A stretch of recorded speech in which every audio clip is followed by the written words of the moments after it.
Can you guys hear me okay? Yes. Yeah, great. Yes. Yes. All right. I'm calling in from Bali, actually from the Eco Hotel that I'll be presenting you about.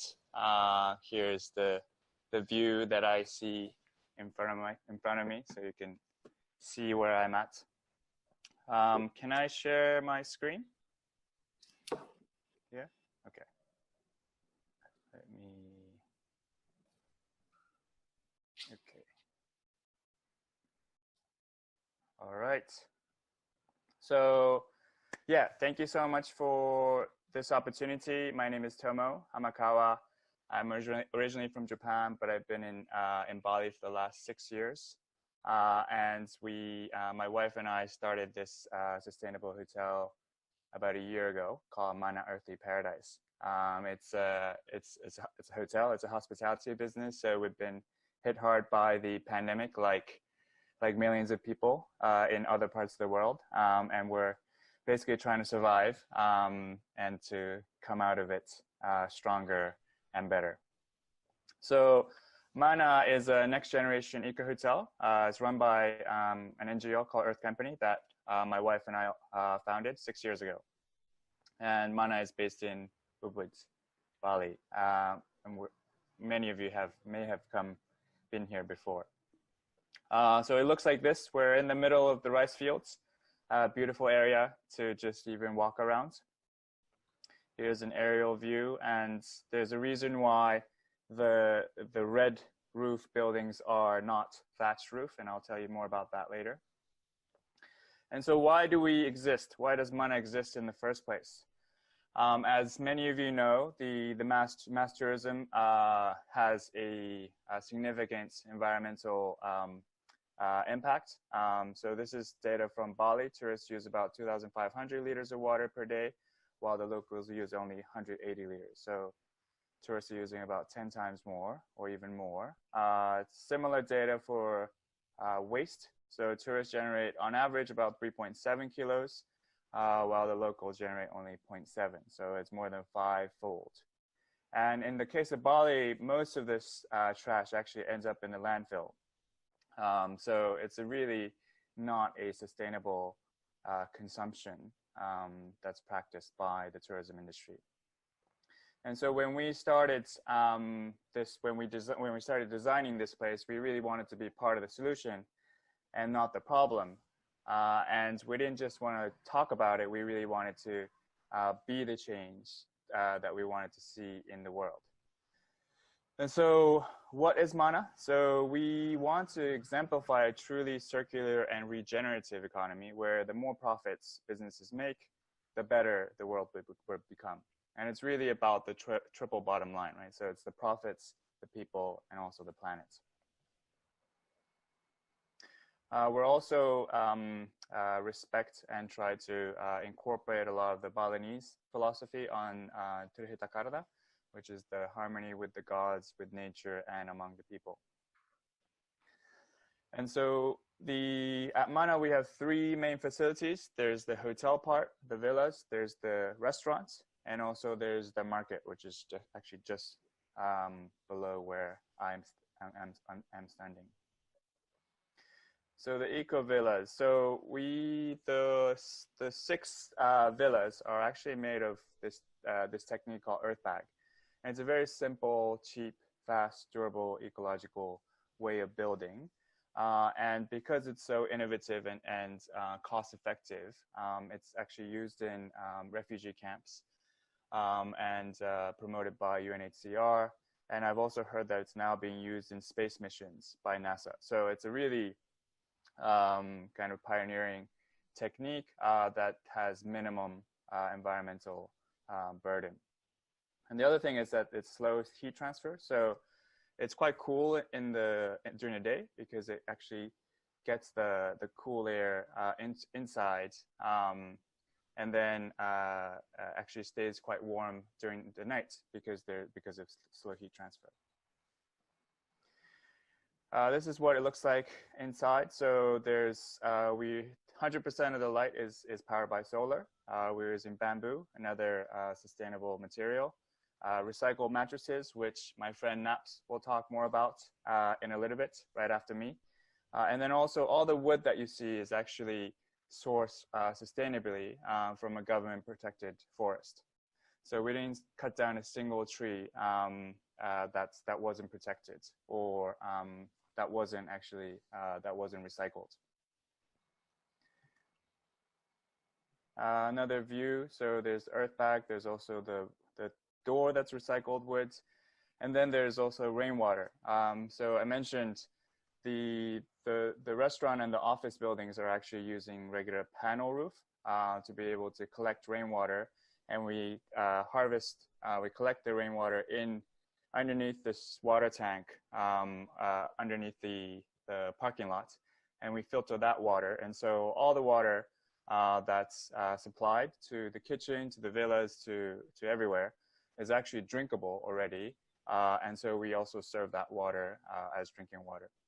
And we're also using upcycled glasses. This is a view of the toilets and the shower. So again, using rainwater and also using this eco shower head to reduce water consumption. Also using 100% natural soap so that we don't pollute the environment. This is the view of the dormitory. So we also wanted to make this kind of sustainable tourist experience into an affordable one. Because as you know, this sector is also becoming high-end, becoming a luxury thing.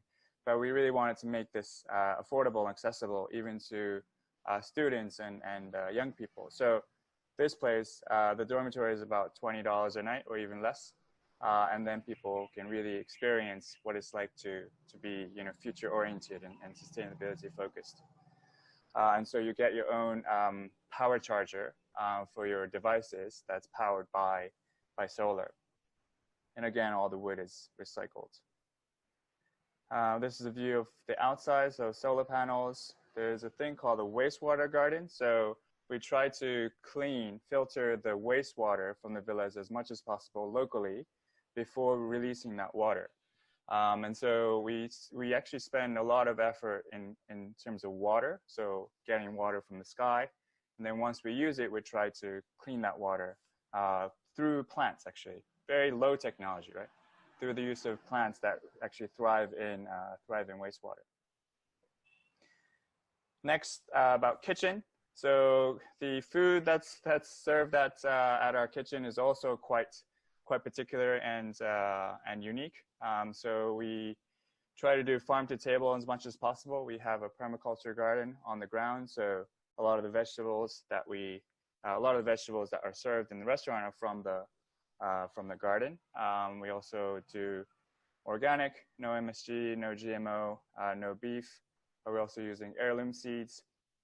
Yeah, and then there's this soup called the veggie broth, which is actually basically food waste. So vegetable skin and vegetable parts that are usually thrown away, but if you actually boil that for a long time, it's the most nutritious part and is also delicious. And so we're trying to minimize waste, food waste as much as possible. Here's what our food looks like. Image of our farm to table.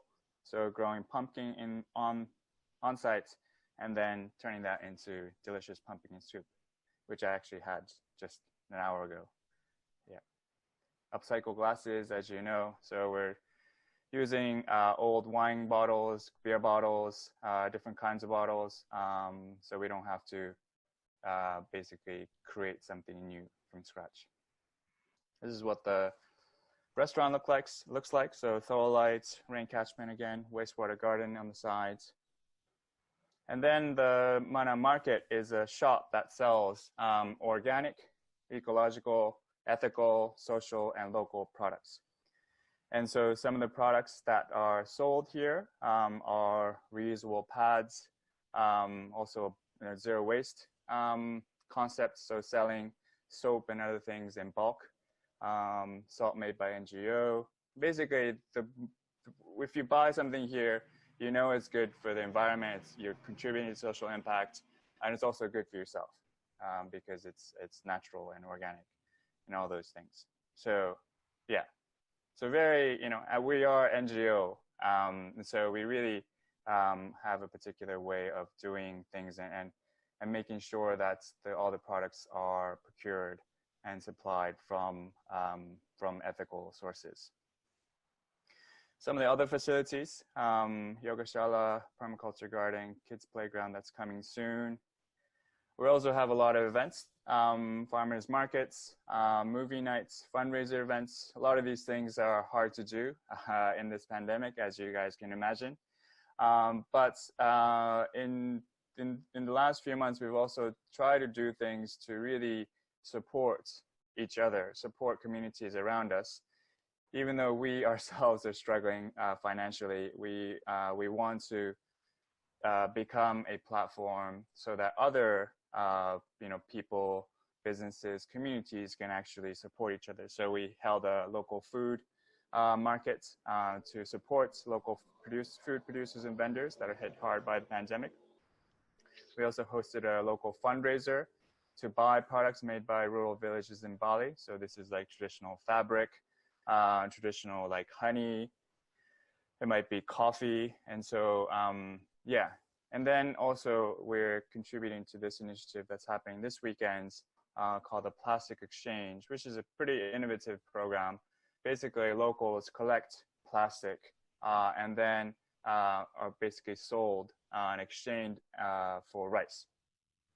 And there is some, financial subsidy to the system, but it's really, helping communities clean up their communities, especially picking up plastic, but then having some economic return from that process.